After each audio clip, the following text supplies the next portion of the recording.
여러분, 숨 한 번 크게 쉬시고 오늘 영상에 눈과 귀를 집중해 주세요. 제가 지금부터 여러분의 지갑을, 아니 여러분의 소중한 전 재산을 지켜드릴 아주 중요한 이야기를 시작하겠습니다. 실손보험 다들 가지고 계시죠? 살면서 병원비 청구 단 한 번이라도 해보신 적 있으실 거예요. 혹시 나는 아직 병원 갈 일도 없었고 실손보험 한 번도 청구해 본 적 없는데? 라고 생각하신다면 오히려 더 큰 문제일 수 있습니다. 보험료 꼬박꼬박 내면서 정작 내가 필요할 때 돈 한 푼 못 받으면 정말 미치고 팔짝 뛸 노릇 아니겠어요? 그래서 오늘 이 영상을 통해서 여러분이 절대 낭패보지 않고 실손보험 똑똑하게 청구하는 방법을 완벽하게 정리해 드릴 겁니다. 지금부터 공정한 보험에서 준비한 영상 단 한 문장도 놓치지 마세요. 이제 여러분의 소중한 돈을 지키기 위한 현실적인 이야기 바로 시작합니다. 안녕하세요. 항상 여러분들을 위해 공정하고 정확하게 보험 내용을 전달해드리는 8년차 보험 전문가, 여러분의 든든한 보험 친구, 공정한 보험의 대표 한혜정입니다. 오늘은 많은 분들이 궁금해하시고 또 자칫 잘못하면 정말 큰 손해를 볼 수도 있는 실손보험 이야기에 대해 나눠볼까 해요. 실손보험 다들 하나쯤은 가입해 두셨죠? 혹시 병원에서 진료받고 나서 보험금 청구 단 한 번이라도 해보신 적 있으신가요? 만약에 나는 아직 한 번도 청구해 본 적 없는데 하고 생각하신다 해도 괜찮습니다. 앞으로 살면서 언젠가 한 번쯤은 실손보험을 청구할 일이 생길 수 있거든요. 아픈 일은 누구에게나 예고 없이 찾아오니까요. 그래서 오늘 공정한 보험에서 준비한 내용은 바로 그때를 위한 아주 중요한 정보입니다. 이 내용 정말 모르시면 큰 낭패를 보실 수도 있어요. 아니, 큰 낭패를 볼 뿐만 아니라 어쩌면 소중한 돈을 그냥 날리게 되실 수도 있거든요. 생각만 해도 정말 아찔하죠? 금융감독원에서 발표한 아주 따끈따끈한 보도자료를 들고 왔습니다. 이 자료를 통해서 우리 실손보험 가입자분들이 보험금을 청구하실 때 이것만은 꼭 조심하세요 하는 핵심 주의사항들을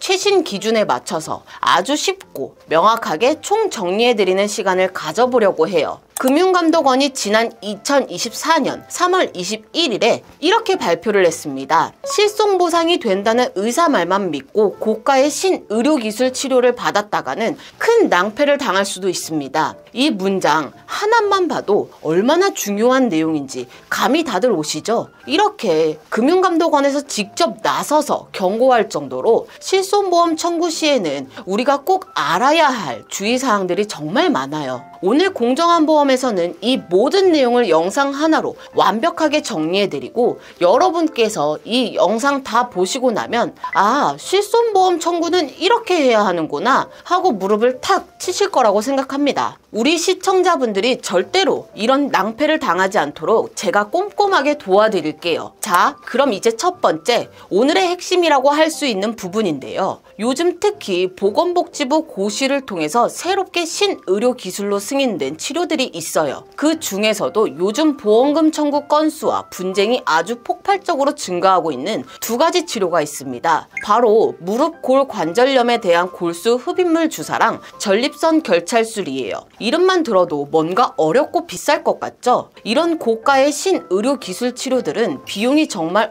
하다고 합니다. 예를 들어 무릎 줄기세포 주사는 한 번 맞는데 최저 100만원부터 시작해서 무려 2,600만원까지. 와, 2,600만원이면 거의 차 한 대 값이죠. 근데 만약에 여러분이 이런 비싼 치료를 받으셨는데 제가 지금부터 알려드릴 주의사항을 미리 몰라서 이 수천만 원대에 달하는 치료비를 보험금에서 돌려받지 못한다면 그야말로 제목 그대로 큰 낭패를 넘어서 진짜 상상하기도 싫은 일이 벌어지는 거죠. 전립선 결찰술도 마찬가지입니다. 이 치료도 적게는 20만원부터 최대 1,200만원까지 병원마다 비용 편차가 아주 크게 나타난다고 하니까 그냥 병원에서 하라니까 하는 것보다 미리 확인해 보는 게 정말 중요해요. 특히 이 무릎세포 줄기 주사는 정말 심각합니다. 월 평균 청구 건수가 무려 95.7%나 증가했다고 해요. 게다가 이 주사 시술이 이제는 정형외과나 재활의학과뿐만 아니라 안과나 한방병원까지 확산되고 있다는 사실. 처음엔 무릎관절 치료라고 생각했는데 이제 안과나 한방병원에서도 시술을 권한다는 겁니다. 더 놀라운 건 단 3개의 한방병원에서 이 무릎 줄기세포 주사로 청구한 보험금만 무려 총 38억 원이나 된다는 거예요. 전체 청구 금액의 8%를 차지한다고 하니 단순히 생각할 문제가 아니겠죠. 이렇게까지 확산되고 있다는 건 그만큼 우리가 제대로 알고 조심해야 할 부분이라는 걸 의미합니다. 그런데 더 심각한 건 뭔지 아세요? 금융감독원이 이런 부분까지 딱 집어서 경고했는데요. 병원에서 도수치료 무료 제공합니다. 또는 이번 치료비는 특별히 할인해 드릴게요 같은 아주 달콤한 제안을 하면서 이 치료는 실손보험으로 다 보상되니까 걱정 말고 치료받으세요 라고 말한다고 하더라고요. 여러분, 절대 여기에 현혹되시면 안 됩니다. 이렇게 의사 선생님의 말만 철석같이 믿고 비싼 신의료기술 치료를 절컥 받았다가는 나중에 보험금을 한 푼도 못 받게 되는 정말 눈뜨고 코 베이는 낭패를 당할 수도 있다고 금융감독원에서 각별하게 주의하시길 바랍니다 라고 직접 경고했어요. 이게 무슨 소리냐고요? 이미 몸은 치료했는데 보험금은 못 받는 거죠. 그럼 그 수천만 원 다 우리 돈으로 메꿔야 한다는 소리예요. 정말 생각만 해도 너무 아깝고 분하지 않나요? 그렇다면 대체 어떤 내용이길래 금융감독원이 이렇게까지 강력하게 경고하는 건지 이제부터 공정한 보험에서 아주 정확하고 명쾌하게 한번 살펴보도록 할게요. 본 광고는 광고심의 기준을 준수하였으며 유효기간은 심의일로부터 1년입니다. 일단 가장 중요한 질문부터, 신의료기술은 그럼 실손보험 보상이 안 된다는 말인가요? 라고 궁금해하실 텐데요. 정답은 바로 아닙니다. 신의료기술 원칙적으로는 실손보험의 보상 대상이 맞아요. 하지만 여기에 숨어 있습니다. 바로 단서 조항 때문이에요. 금융감독원이 말한 그 낭패의 시작점이 바로 여기인데요. 아무리 신의료기술이라 할지라도 소비자가 보건복지부 고시에서 딱 정해놓은 치료 대상에 해당하지 않을 경우 아쉽게도 보험금을 한 푼도 받지 못할 수 있다고 합니다. 그러니 이제부터가 진짜 중요합니다. 첫 번째, 앞서 말씀드렸던 무릎 줄기세포 주사나 전립선 결찰술 같은 이 신의료기술 치료를 받으러 가기 전에 무조건 반드시 내가 보건복지부 고시에서 정해놓은 치료 대상에 해당되는지를 의사 선생님이나 담당 보험사를 통해 꼭 2중, 3중으로 확인하셔야 합니다. 귀찮다고 대충 넘어가시면 이건 정말 나중에 후회해도 돌이킬 수 없는 부분이거든요. 그럼 구체적으로 어떤 조건에 해당돼야 보험금을 받을 수 있는 건지 궁금하시죠? 제가 하나하나 짚어드릴게요. 먼저 골수 흡입물 무릎 주사의 경우입니다. 이게 그냥 무릎이 조금 아프다고 다 받을 수 있는 게 아니라 보건복지부 고시에 따르면 첫 번째 조건, X선 검사를 했는데 내 무릎 관절 간격이 정상보다 명확하게 좁아졌다라는 소견이 나와야 합니다. 애매하면 안 되고 명확하게 좁아져야 합니다. 두 번째 조건, MRI나 관절경 검사를 통해서 무릎 연골이 50% 이상 손상된 무릎 골관절염 환자여야 합니다. 이러한 기준에 딱 맞아야만 치료 대상으로 인정되는 거니까 의사 선생님께 진료받으실 때 제 상태가 보건복지부 고시에서 정한 이 치료 대상에 정확히 해당되나요? 하고 꼭 다시 한번 확인해 보시고 치료를 진행하셔야겠죠. 이 한마디가 수백, 수천만 원을 날릴 수도 있는 거예요. 결론적으로 말씀드리면 증상이 너무 경미해서 골관절염이 의심되는데요 하는 수준이거나 반대로 인공관절 대체술처럼 아주 심해서 아예 수술적 치료가 필요한 경우에는 앞서 말씀드린 치료 대상 기준에 해당되지 않는다고 해요. 그렇기 때문에 이런 경우에는 아무리 비싼 주사를 맞아도 보험금이 지급되지 않을 수 있다는 거 꼭 기억하시고 치료받기 전에 병원을 통해서 내가 이 고시 수준에 맞는지 안 맞는지 2번, 3번 꼼꼼히 확인해 보시는 게 가장 현명한 방법이라는 거 잊지 마세요. 여기서 정말 중요한 공정한 보험의 꿀팁 하나 더 나갑니다. 만약 여러분이 과거에 골관절염 치료를 받은 적이 없거나 아니면 무릎 통증이 아주 경미한 수준이라면 사실 고가의 이 주사 치료 대상자가 아닐 가능성이 매우 높아요. 그러니까 내 무릎이 좀 시큰거리네, 병원 가봐야겠다 하시는 분들 중에 증상이 경증이라고 스스로 판단된다면 치료받기 전에 반드시 꼭 다시 한번 검사를 통해서 내가 정말 이 이 고시에서 정한 치료 대상에 해당하는지를 정확하게 확인해 보셔야 합니다. 만약 무릎이 아파 병원에 갔는데 과거 병력도 없고 통증도 심하지 않은데 병원에서 갑자기 환자분 고가의 주사 치료를 받으셔야 합니다 하고 적극적으로 권유한다? 그럴 땐 곧바로 그 주사 치료를 받으시면 절대 안 됩니다. 아셨죠? 대신 다른 병원 적어도 2군데 이상의 병원에 방문해서 한 번 더 정밀 검사를 받아보는 것이 정말 현명한 선택이라고 합니다. 왜냐하면 병원마다 진단이나 치료 방침이 다를 수 있거든요. 여러분의 소중한 무릎과 재정을 위해 한 번 더 확인하는데 아낄 시간이 없는 거죠. 그리고 또 한 가지, 보험회사에서는 여러분이 보상 대상 치료를 받았는지 확인하기 위해 MRI, 엑스레이 검사 결과 같은 의무 기록들을 반드시 요구하게 되어 있어요. 그러니 치료받기 전에 미리 이런 검사 결과들을 잘 챙겨 두시고 필요한 서류들을 병원에 미리 요청해 두시는 것이 훨씬 유리합니다. 정리하자면 어떤 고가 치료든 간에 병원에 가서 내가 이 치료를 받으면 보험금 보상 대상이 맞을까를 먼저 검사로 확인해 보시고 확신에 선 다음에 치료를 진행하는 것이 우리 시청자분들의 손해보지 않는 가장 똑똑한 방법이라고 보시면 될 것 같습니다. 자, 이번에는 2번째, 남성 시청자분들께 특히 중요한 정보인데요. 바로 전립선 결찰술입니다. 이 치료도 마찬가지로 아무나 받을 수 있는 게 아니라고 보건복지부에서 딱 정해놨어요. 이 전립선 결찰술은 50세 이상이면서 다음 4가지 요건을 모두 충족하는 전립선 비대증 환자만을 대상으로 하는 치료 방법입니다. 여기서 모두라는 말에 별표 5개 해두세요. 하나라도 빠지면 안 됩니다. 첫 번째 조건, 연령이 50세 이상이셔야 합니다. 만약 내 나이가 40대인데 전립선 때문에 이 치료를 권유받았다면 일단 여기서 잠깐만 하고 빨간불이 들어와야 합니다. 2번째 조건, 전립선 용적이 100cc 미만이면서 동시에 전립선 비대증 증상을 평가하는 점수인 IPSS 점수가 8점 이상이신 분들이어야 해요. 3번째 조건, 외측염 전립선 비대증 환자여야 하고요. 4번째 조건, 기존의 내시경 수술을 원하지 않는 환자이셔야 합니다. 이 4가지 요건이 모두 충족되어야만 보험금 청구가 가능하다는 뜻이에요. 정말 꼼꼼히 확인하셔야겠죠? 만약 이 기준 중에 단 1개라도 해당하지 않는다면 슬프지만 보험금이 지급되지 않을 수 있습니다. 특히 첫 번째 조건, 내가 50세 미만이다 하시는 분들은 그냥 여기서 바로 탈락이라고 보시면 돼요. 아셨죠? 괜히 나중에 난 왜 보험금이 안 나오지? 하고 당황하지 마시고요. 미리 확인하는 습관을 들이시는 게 정말 중요합니다. 여러분, 보험회사는 당연히 이 환자가 우리 약관에서 정한 치료 대상이 맞는가? 아주 꼼꼼하게 확인합니다. 그 확인 과정에서 가장 중요한 것이 바로 검사 결과예요. 그렇기 때문에 앞서 말씀드렸던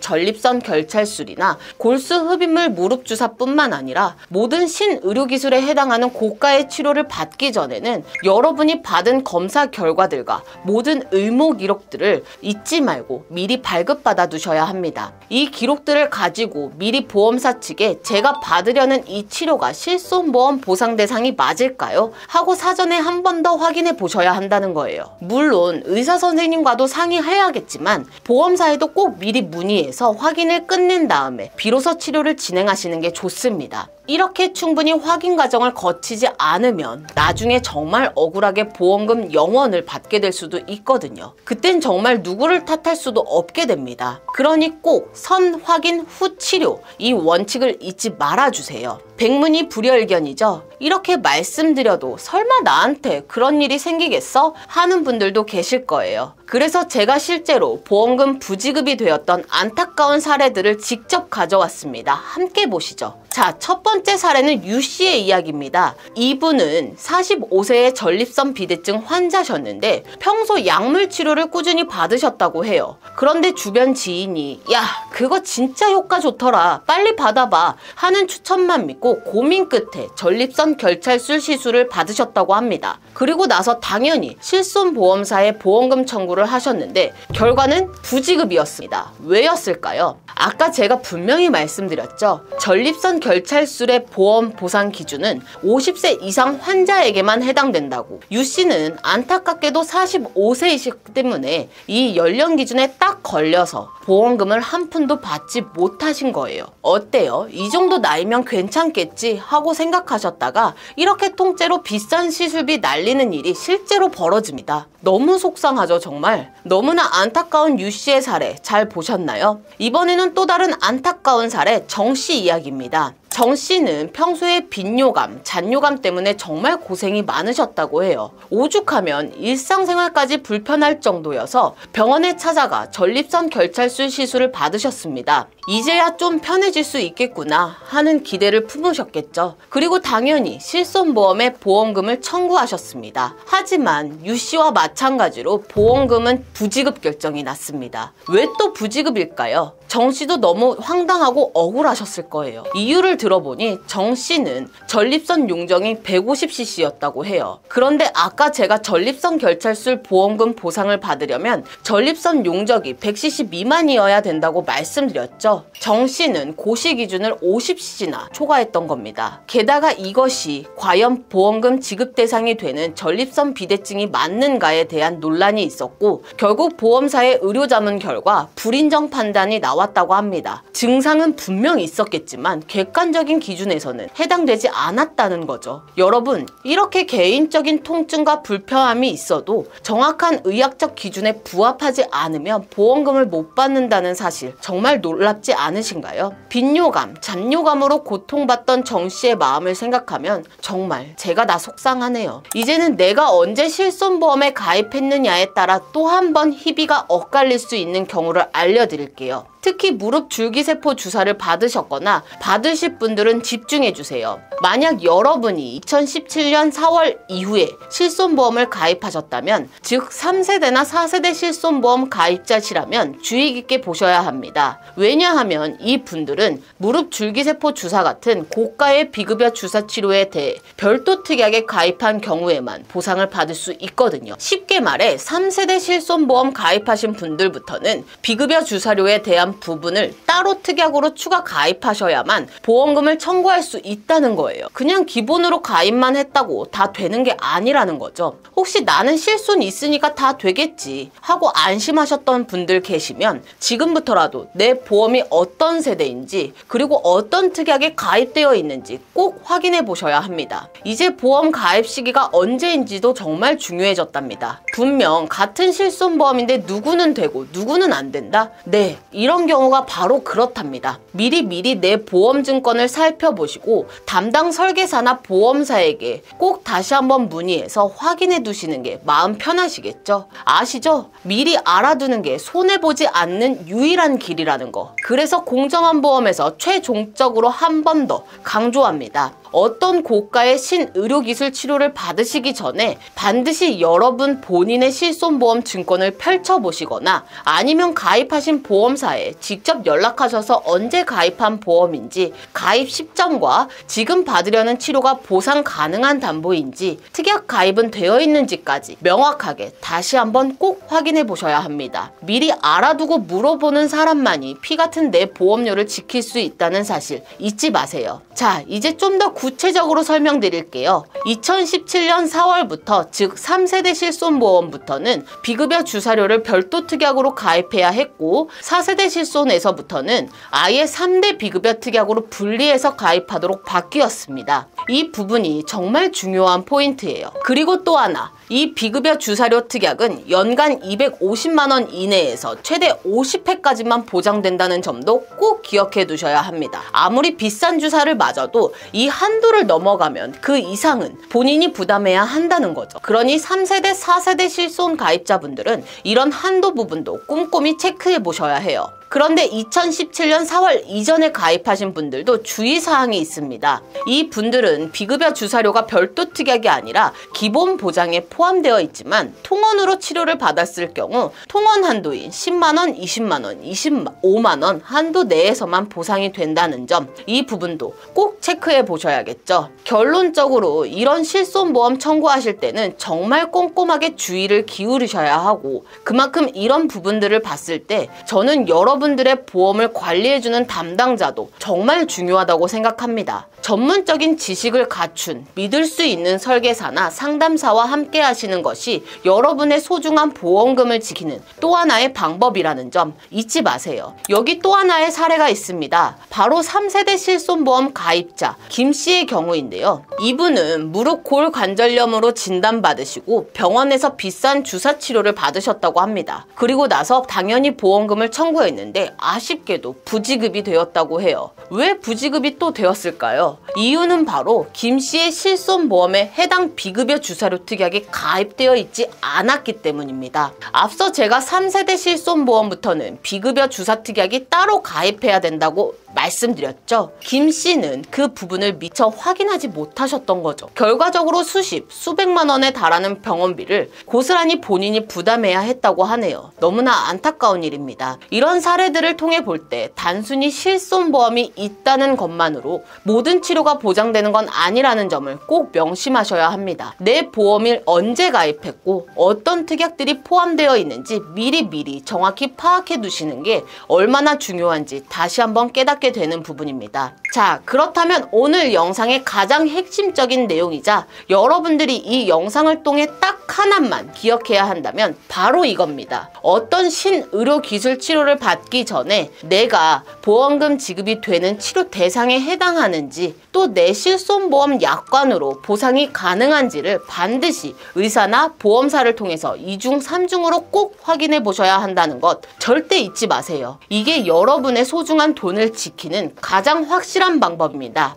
네, 이어서 다음 내용입니다. 이제는 조금 더 무거운 이야기를 해볼까 하는데요. 이번에는 바로 최근 판례를 통해서 실손보험과 관련된 소비자 유의사항들을 자세히 살펴볼 거예요. 아마 처음 듣는 분들도 많으실 텐데 귀 기울여 주세요. 요즘 들어 특히 실손보험뿐만 아니라 질병보험, 그 중에서도 수술비 특약 같은 것들의 보상 여부나 보상 범위에 대해 정말 의미 있는 대법원 판결들이 아주 많이 나왔다고 합니다. 이게 무슨 뜻이겠어요? 그만큼 관련 분쟁이 많았다는 이야기겠죠. 법원에서조차 이런 건 보상이 된다, 안 된다, 보상 범위는 여기까지다 라고 명확하게 판결을 내릴 정도로 실손보험 청구 관련해서 크고 작은 다툼이 끊이지 않았다는 건데요. 오늘 제가 이 중요한 판례들을 여러분께 어떤 영향을 미치는지 아주 쉽게 설명해 드릴게요. 정말 중요한 내용이니까 꼭 끝까지 놓치지 마세요. 자, 그럼 어떤 판례들이 우리에게 영향을 주는지 한번 자세히 살펴볼까요? 그 첫 번째는 바로 백내장 수술에 대한 내용입니다. 이건 정말 많은 분들이 궁금해하시고 또 이미 경험하신 분들도 많을 거예요.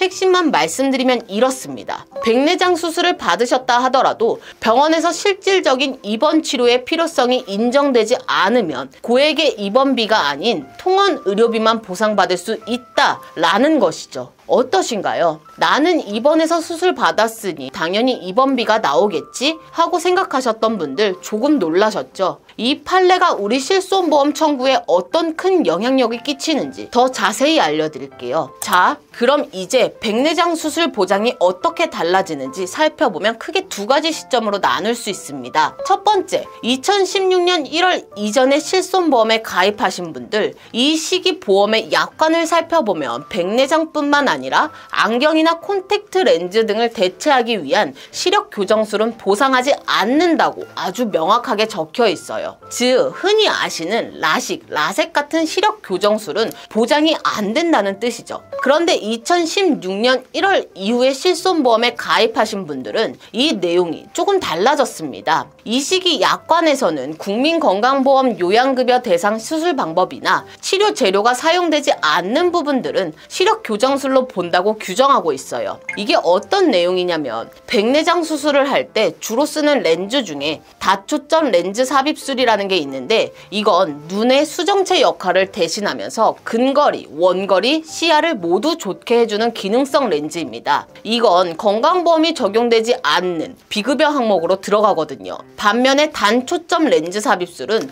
대부분 급여 항목으로 인정되고요. 바로 이 때문에 2016년 1월 이후에 가입한 실손보험은 백내장 수술 중 비급여 수술, 즉 다초점 렌즈 삽입술에 대해서는 약관상 명확하게 보장하지 않는다고 규정을 해놓은 겁니다. 쉽게 말해서 백내장 단초점 렌즈 삽입술처럼 건강 건강보험이 적용되는 급여 부분에 보장이 되지만 다초점 렌즈처럼 건강보험이 적용되지 않는 비급여 부분에 대해서는 보험사가 보장을 하지 않겠다는 의미예요. 이제 좀 더 명확하게 이해되시나요? 생각보다 복잡하고 따져봐야 할 부분이 많죠. 자, 여기서 또 하나의 중요한 포인트. 하지만 2016년 1월 이전에 가입한 실손보험은 어떨까요? 이 보험들에는 시력 교정술 관련한 이러한 면책사항 규정이 없어요. 그렇기 때문에 이전에 가입하신 분들은 백내장 다초점 렌즈 삽입술을 받으셔도 보상을 받을 수 있는 경우가 많습니다. 와, 같은 수술인데 가입 시기에 따라 이렇게 다르다니 정말 놀랍죠? 그런데 이제부터가 진짜입니다. 아무리 가입 시기가 좋다고 해도 이 입원 필요성 논란은 또 다른 문제예요.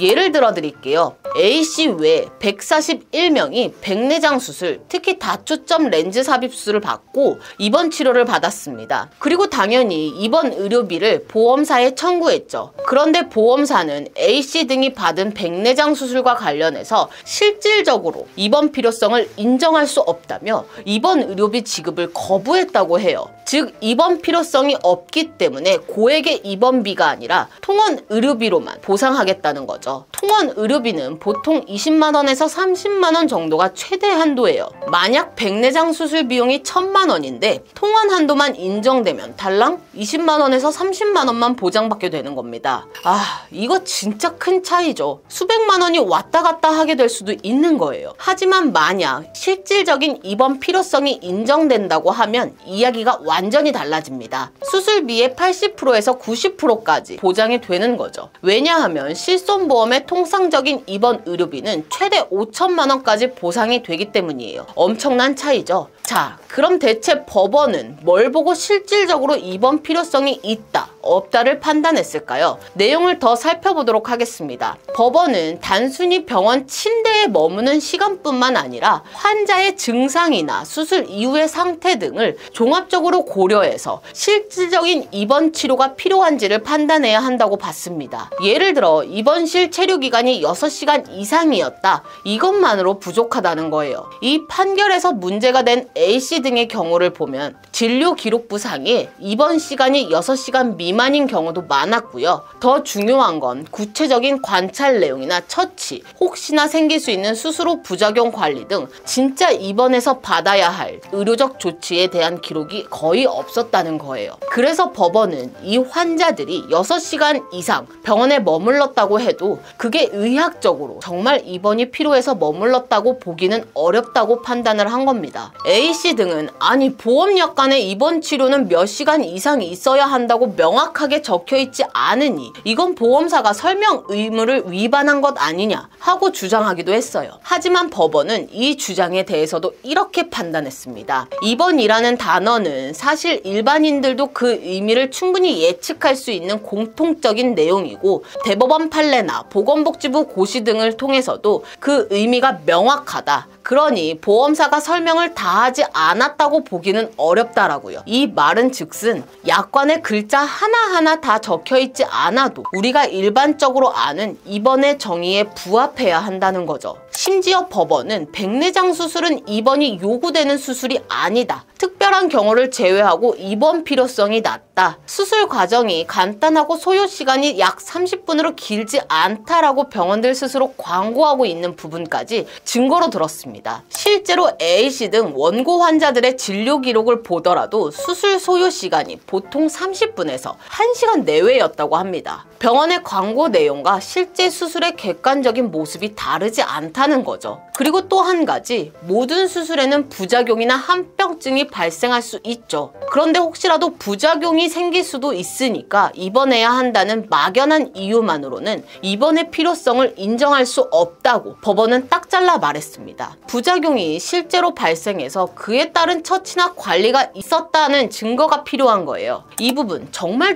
유의하셔야 합니다. 백내장 수술 후에 실손보험의 입원 의료비를 여러분께서 제대로 받기 위해서는 수술과 관련해서 실질적인 입원 필요성이 명확하게 입증이 되어야 한다는 거예요. 즉 의료 기록상 수술 과정에서 심각한 부작용이나 합병증이 발생했다는 특별한 문제점이 기재되어 있거나 혹은 병원 의료진이 입원 중에 환자를 위해 구체적인 처치나 관리를 했다는 내용이 상세히 기록되어야만 비로소 입원 필요성이 인정된다는 거죠. 단순히 입원실에 있었다는 것만으로는 안 됩니다. 그러니까 여러분, 백내장 다초점 렌즈 삽입술처럼 고액의 비급여 시술을 고려하실 때는 이런 부분들을 정말 깊이 생각하셔서 무조건 실손보험에서 보상받겠지 하고 안일하게 생각하시면 절대 안 돼요. 단순히 병원 상담 실장으로부터 실손보험 입원 의료비 보상이 가능합니다 하는 말만 믿고 백내장 수술을 받았다가는 실제로는 통원 의료비만 보상받게 될 가능성이 아주 높다는 점 꼭 기억하시고 주의가 필요합니다. 실제로 이런 부분 때문에 정말 많은 분들께서 백내장 다초점 렌즈 삽입술을 하시고 통원 한도로만 보상받는 경우가 많더라고요. 이런 부분 제발 꼭 유의하시기 바랍니다. 자, 이제 몇 가지만 더 살펴보고 오늘 내용을 마무리하도록 할 텐데요. 나머지 내용들은 앞에 것들보단 조금 더 간단한 부분입니다. 여러분, 혹시 본인 부담 상한제 환급금에 대해 들어보셨나요? 많은 분들이 이 항목 역시 실손보험으로 보상받을 수 있다고 오해하는 경우가 많은데요. 하지만 결론부터 말씀드리자면 이 환급금은 실손보험 보상 대상에 안타깝게도 제외됩니다. 그렇다면 왜 본인 부담 상한제 환급금이 실손보험 보상 대상에서 제외되는지 아주 구체적인 실제 사례를 통해 설명드릴게요. 여기 B라는 분의 사연입니다. B는 1년 내내 병원을 드나들며 다양한 치료를 받으셨고 그 의료비에 대해 보험사에 실손보험금을 청구하셨다고 합니다. 그런데 여기서 예상치 못한 문제가 발생했습니다. 보험사에서는 국민건강보험법상 정해진 본인 부담 상한액을 초과하는 금액은 실손보험 보상 범위가 아니다는 이유로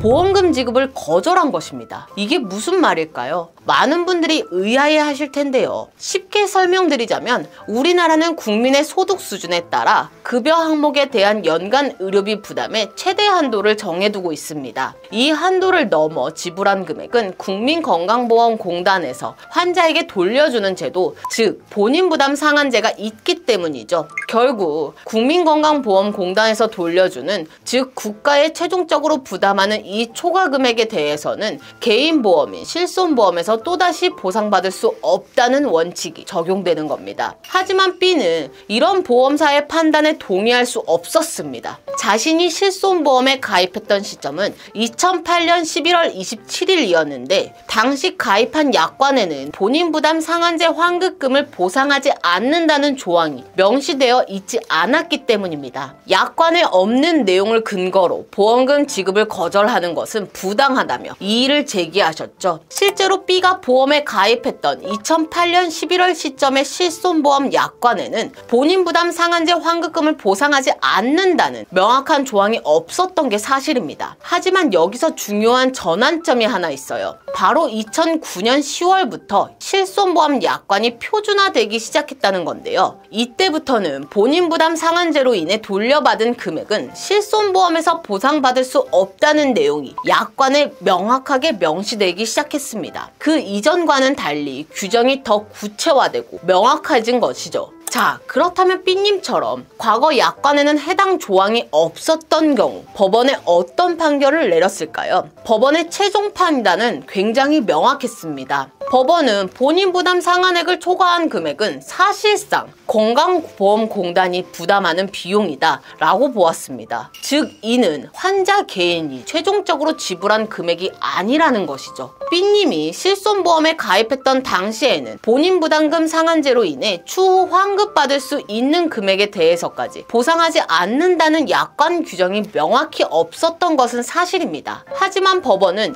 이후에 표준화 약관에 해당 내용이 추가되었다고 하더라도 실손보험 약관 해석의 기본적인 원칙이 달라지는 것은 아니다 라고 판단했습니다. 결과적으로 이 본인 부담 상한제 환급금이라는 것은 여러분 개개인이 최종적으로 실제 부담한 의료비가 아니기 때문에 실손보험에서 보장받을 수 없다는 겁니다. 국가가 부담해준 부분을 개인이 가입한 보험으로 또 보장받는 건 보험의 취지에도 맞지 않거든요. 그리고 여기서 한 가지 더 꼭 기억하셔야 할 점은 이러한 기준은 여러분이 실손보험에 언제 가입하셨는지와는 전혀 관계없이 동일하게 적용된다는 사실입니다. 보험 가입 시기가 늦든 빠르든 이 부분만큼은 모두에게 똑같이 적용되는 원칙이니 이 점을 꼭 참고해 주시고 이해해 주시면 감사하겠습니다. 마지막으로 여러분이 의외로 잘 놓치시는 부분인데요. 만약 병원에서 지인 할인이나 가족 할인 등으로 치료비의 일부를 할인받으셨다면 이 할인받은 금액은 실손보험 보상 대상에서 제외됩니다. 왜냐하면 실손보험은 여러분이 실제로 지불한 의료비를 보장하는 보험이기 때문입니다. 할인을 받아서 실제 부담하지 않는 금액까지 보험에서 돌려줄 수는 없는 것이죠. 오늘은 많은 분들이 헷갈려 하실 수 있는 실손보험 청구 시 주의해야 할 핵심 사항들을 자세히 짚어드렸습니다. 본인 부담 상한제 환급금이나 지인 할인처럼 놓치기 쉬운 부분들이 사실은 매우 중요한 기준이 된다는 것을 오늘 영상을 통해 아셨을 거예요. 저는 이런 내용들을 접할 때마다 늘 같은 생각을 합니다. 복잡하고 어려운 보험 용어나 금융당국의 보도자료들을